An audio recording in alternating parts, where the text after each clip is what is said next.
Ayan po, naggisa na tayo ng ating sibuyas bawang.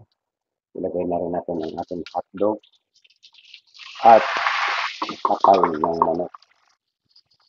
Lagyan natin ng paminta. Ito ng ating sabaw. Ito, kumulo na. Lagay na natin ang ating macaroni. Lagay natin ang ating gatas para maglinamnam na.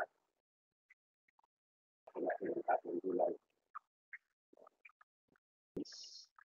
Ilipat ko pala siya sa ating celery.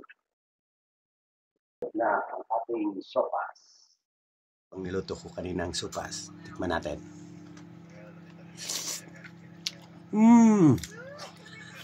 Ang init.